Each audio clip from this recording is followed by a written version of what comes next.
Hello and good evening to all of you. तो आज का जो सेशन है इसमें हम लोग रामसर साइट्स के बारे में डिस्कस करेंगे। रामसर साइट्स को लेकर के जो एमसीक्यूज है और जो फैक्ट्स है दोनों ही कवर करेंगे। तो चलिए फटाफट से स्टार्ट करते हैं। आज का सेशन 10-12 मिनट का सेशन होगा जिसमें हम लोग एमसीक्यूज और फैक्ट्स दोनों ही कवर करने की कोशिश करेंगे। सबसे पहले आपको पता होना चाहिए कि रामसर साइट्स की लिस्ट में वेटलैंड्स को डाला जाता है। उन वेटलैंड्स को जिनको कंजर्वेशन की बहुत ज्यादा जरूरत है उन्हें रामसर साइट की लिस्ट में डाला जाता है। रामसर साइट्स ही नाम क्यों पड़ा है, तो इसका रीजन है 2 फरवरी 1971 को ईरान के रामसर नाम की जगह में एक कन्वेंशन साइन किया गया था। इसी वजह से इसका नाम रामसर कन्वेंशन पड़ा है और इसमें जो वेटलैंड्स लिस्टेड होते हैं उनको रामसर साइट कहा जाता है। फोर्स में कब आया, तो ये 1975 में फोर्स में आया। साथ ही साथ इंडिया इसका मेंबर तब नहीं बना था। इंडिया ने काफी सालों के बाद इस कन्वेंशन को साइन किया 1982 में। ठीक है, अब हम लोग थोड़ा सा आगे बढ़ जाते हैं। वर्ल्ड वेटलैंड डे हम लोग कितनी तारीख को मनाते हैं? विश्व आर्द्रभूमि दिवस, ये हम लोग मनाते हैं हर साल 2 फरवरी को। 2 फरवरी को हर साल वर्ल्ड वेटलैंड डे इसलिए मनाते हैं क्योंकि 2 फरवरी के दिन ही ईरान में रामसर कन्वेंशन को साइन किया गया था 1971 में। अब हम लोग आ जाते हैं क्वेश्चंस की तरफ। फटाफट देख लेते हैं आज के रामसर साइट से रिलेटेड क्वेश्चंस। निम्नलिखित में से कौन सी रामसर साइट ताजे पानी की झील है? Which of the following Ramsar site is a fresh water lake? आपको पता होना चाहिए कि जो वेटलैंड्स होते हैं वो झीलें भी हो सकती है, वो कोई दलदली क्षेत्र भी हो सकता है, या वो कोई ऐसा क्षेत्र हो सकता है जो साल में ज्यादातर समय तक पानी से ढका हुआ हो। यानी ऐसे क्षेत्र जो ज्यादातर समय तक पानी से ढका हुआ होता है उस क्षेत्र को वेटलैंड हम लोग डिक्लेयर कर सकते हैं। ठीक है, तो यहाँ पर आप देखोगे ज्यादातर लेक्स जो है वो वेटलैंड के तौर पर ही है इंडिया में, और जिनको कंजर्वेशन की जरूरत है वो रामसर साइट्स की लिस्ट में है। इनमें से कौन सी रामसर साइट ताजे पानी की झील है? तो हम सभी को पता है जम्मू कश्मीर में जो वुलर लेक है जो झेलम नदी के पानी से बना है, ये एक ताजे पानी की झील तो है ही, साथ ही एक रामसर साइट है जो कि ताजे पानी वाला रामसर साइट माना जाता है। एक रामसर साइट भारत में है जो भारत के 2 राज्यों में फैला हुआ है। यानी ये रामसर साइट एक ऐसा रामसर साइट है जो 2 राज्यों में है। ठीक है, इसका नाम है पुलिकट लेक। 2 राज्य कौन कौन से? तो आंध्र प्रदेश के साथ साथ तमिलनाडु और आंध्र प्रदेश दोनों में ही पुलिकट झील जो है ये फैला हुआ है। नेक्स्ट है कौन सी रामसर साइट है भारत में जो कि ठंडे रेगिस्तानी क्षेत्र में स्थित है, कोल्ड डेजर्ट वाले क्षेत्र में स्थित है? बात हो रही है हिमाचल प्रदेश की, नहीं लद्दाख की। हिमाचल प्रदेश में कोल्ड डेजर्ट बायोस्फीयर रिजर्व है, वो एक अलग चीज है। ये रामसर साइट की बात हो रही है।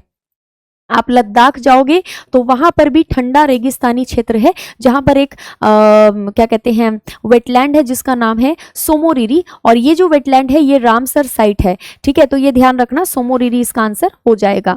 नेक्स्ट देखो, नेक्स्ट है एक रामसर साइट है जो कि प्राकृतिक झील नहीं है, which is not a natural lake. इसका आंसर क्या हो जाएगा? इसका आंसर हो जाएगा हरिके वेटलैंड।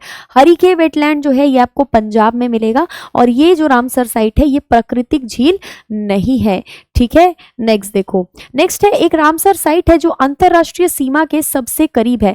अंतरराष्ट्रीय सीमा हमारे भारत की बांग्लादेश के साथ भी लगती है, तिब्बत के साथ भी लगती है, ठीक है, पाकिस्तान के साथ भी लगती है। तो ये तिब्बत के साथ में, यानी तिब्बत चाइना के कंट्रोल में है, और तिब्बत के साथ में जो हमारी अंतरराष्ट्रीय सीमा लगती है वहां पर आपको सोमोरिरी लेक मिलेगा लद्दाख में। यही जो है ये अंतरराष्ट्रीय सीमा के सबसे करीब इन चारों में से हमें देखने को मिलती है। नेक्स्ट है कौन सी रामसर साइट है जहां पर फुमड़ी का मतलब है तैरते हुए बायोमास, ग्रीन कलर के तैरते हुए बायोमास जो गोल गोल शेप के होते हैं, ये लोकटक झील में आपको देखने को मिलेगा। ये कौन से अंतरराष्ट्रीय स्तर पर, कौन से रामसर साइट में हमको देखने को मिलता है? इसका आंसर है Loktak lake. Loktak Ramsar site जो है, लोकटक लेक जो है ये रामसर साइट है, ये आपको मणिपुर में मिल जाएगा, और मणिपुर के लोकटक लेक में आपको फुमड़ी मिलेगी। फुमड़ी इस तरीके की गोल गोल टाइप की होती है जो कि बायोमास होता है। आप लोग इसको गूगल करके देख सकते हो। कौन सी रामसर साइट है जो भारत की सबसे बड़ी अंतर्देशीय खारे पानी की झील से जुड़ी हुई है? इसका आंसर हो जाएगा option number B, Chilka lake. Chilka lake आपको कहां पर मिलेगा? सभी को पता है, जब हम तैयारी शुरू करते हैं झीलों के बारे में पढ़ते हैं तो हम चिल्का लेक को तभी पढ़ लेते हैं। खारे पानी की सबसे बड़ी झील है, साथ ही साथ ये वेटलैंड भी है। कौन सी भारतीय रामसर साइट इंडो गंगा के मैदान में स्थित है, यानी इंडो गैंगटिक प्लेन में स्थित है? इसका आंसर हो जाएगा option number B, Harike wetland, क्योंकि कोलेरू लेक तो आंध्र प्रदेश में है, दीपोर बिल असम में मिलेगा आपको, केवलादेव जो है वो राजस्थान में मिलेगा। ठीक है, तो ये सब इंडो गैंगटिक प्लेन में आपको नहीं मिलेगा। ऑप्शन नंबर बी इसका आंसर हो जाएगा। कौन सी रामसर साइट सीधे भारत के अंतर्देशीय जल परिवहन गलियारे से जुड़ी हुई है? इसका आंसर हो जाएगा option number A Vembanad lake. Vembanad lake आपको मिल जाएगा केरला में। नेक्स्ट है कौन सी रामसर साइट शहरी दबाव के प्रति बहुत ज्यादा संवेदनशील मानी जाती है? इंडिया के जम्मू कश्मीर में एक लेक है जिस लेक का नाम है डल लेक, और यही वो लेक है जो सबसे ज्यादा वल्नरेबल है अर्बन प्रेशर से। ठीक है, नेक्स्ट देखो, डल लेक वो लेक है जिसमें हाउसिंग बोट्स भी मिलेंगे, जिसमें आपको लोगों के घर भी मिलेंगे, लोग इसमें रहते हैं इस झील में घर बना के, जम्मू कश्मीर में। कौन सी रामसर साइट महानदी डेल्टा में स्थित है? यहां पर ऑप्शन नंबर बी इसका आंसर हो जाएगा चिल्का लेक। आप सभी को पता होगा महानदी जो है वो निकलती है छत्तीसगढ़ से, लेकिन सबसे बड़ा एरिया अपना उड़ीसा में कवर करती है जहां पर ये डेल्टा भी बनाती है, और ये जो महानदी है महानदी डेल्टा में स्थित है एक रामसर साइट जिसका नाम है चिल्का लेक। नेक्स्ट देखो, कौन सा Ramsar site Krishna Godavari delta क्षेत्र में स्थित है? कृष्णा गोदावरी डेल्टा क्षेत्र में स्थित है कोलेरू लेक रामसर साइट, और ये आपको आंध्र प्रदेश में मिल जाएगा।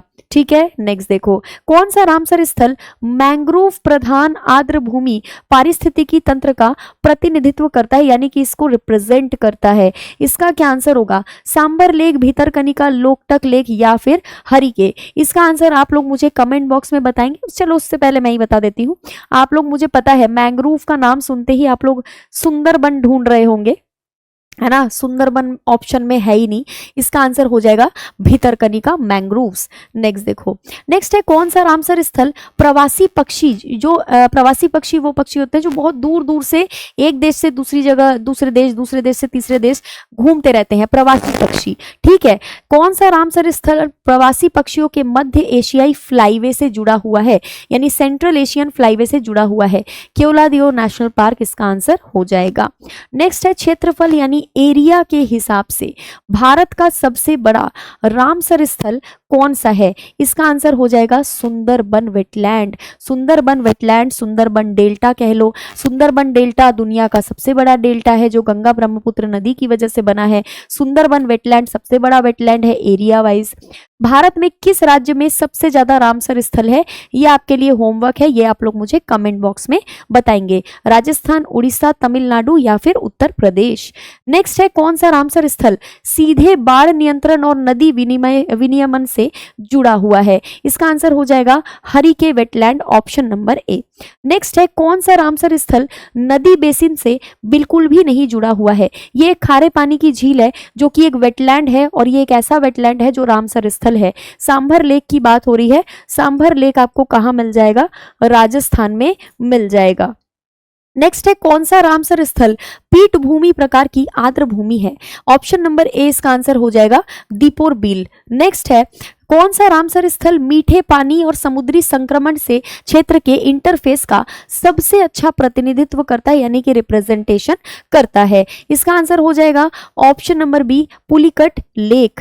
नेक्स्ट देखो, नेक्स्ट है कौन सा रामसर स्थल नदी पर बांध बनाकर बनाया गया जलाशय है? ये मैंने पहले से ही स्टार मार्क कर रखा है, बहुत इंपॉर्टेंट है। ऑप्शन नंबर सी इसका आंसर हो जाएगा गोविंद सागर। नेक्स्ट है कौन सी रामसर साइट प्रकृति में ट्रांस बाउंड्री है जिसमें इंडिया और एक और पड़ोसी देश शामिल है? इसका नाम है सुंदरबन वेटलैंड। आप सुंदरबन वेटलैंड या सुंदरबन डेल्टा वाला एरिया देखोगे तो भारत के साथ साथ ये भारत के बगल में बस रहा बांग्लादेश, उसमें भी फैला हुआ है। इसका मैप देख लेना सुंदरबन वेटलैंड या सुंदरबन डेल्टा का, आपको समझ में आ जाएगा, बहुत बड़ा एरिया है इसका। कौन सी रामसर साइट प्रकृति में मौसमी है जिसमें पानी के फैलाव में बहुत ज्यादा उतार चढ़ाव होता है? इसका आंसर हो जाएगा option number A sambar lake. ठीक है, कौन सी रामसर साइट यूनेस्को विश्व धरोहर स्थल भी है? तो ये है केवलादियो नेशनल पार्क। केवलादियो नेशनल पार्क एक रामसर स्थल भी है, ठीक है, और ये यूनेस्को वर्ल्ड हेरिटेज साइट की लिस्ट में भी शामिल है। नेक्स्ट है कौन सा रामसर साइट लुप्त प्राय इरावदी डॉल्फिन की प्रजाति को सहारा देने के लिए बहुत ज्यादा फेमस है? ये डॉल्फिन की एक प्रजाति है जिसको हम लोग इरावदी डॉल्फिन कहते हैं, इसके लिए समर्पित है। इसका क्या आंसर हो जाएगा? आप लोग मुझे ये भी कमेंट बॉक्स में बताएंगे। नेक्स्ट है कौन सी रामसर साइट व्यास नदी और सतलज नदी के बिल्कुल संगम पर ही स्थित है? इसका आंसर है option number B, Harike wetland. कौन सी रामसर साइट भारत में बैकवाटर सिस्टम का सबसे लंबा विस्तार है? वेम्बनाड लेक। वेम्बनाड लेक एक वेटलैंड है, इसका आंसर यही होगा। तो बहुत सारे वेटलैंड्स के बारे में, रामसर साइट्स के बारे में हमने डिस्कस किया है। इसके बाद एक सेशन लूंगी मैं, जिस सेशन में इंडिया में जितने भी टोटल रामसर साइट्स हैं, मैंने आपसे कमेंट बॉक्स में बताने के लिए भी कहा है कि टोटल कितने रामसर साइट्स हैं, जितने भी रामसर साइट्स हैं उनकी लिस्ट और वो कौन से स्टेट में है ये डिस्कस करेंगे। ठीक है, तो यहाँ पर आप लोग देख सकते हैं बैच के बारे में। प्रथम बैच, सभी एग्जाम्स के लिए ये बैच आप लोग ले सकते हैं, कोई भी एग्जाम हो, किसी की भी तैयारी आप कर रहे हो, इस बैच को लेकर आप प्रिपरेशन कर सकते हैं घर बैठे। इसमें लाइव क्लासेस दी जा रही है, थ्योरी और साथ ही साथ प्रैक्टिस एंड रिवीजन बैच भी अवेलेबल है। साथ ही यह है Telegram channel current affair by Jayshree ma'am. मेरी जो क्लास है हिस्ट्री की वो अब इस चैनल पर स्टार्ट हो चुकी है। डेली बेसिस पर दोपहर के 2 बजे मैं हिस्ट्री की क्लास ले रही हूँ इस चैनल पर लाइव, और हिस्ट्री का पूरा सिलेबस कवर इसमें करवाया जाएगा। अभी स्टोन एज और सिंधु घाटी सभ्यता जो है वो हमने कवर किया है। बाकी मिलते हैं अगले सेशन में। Thank you so much.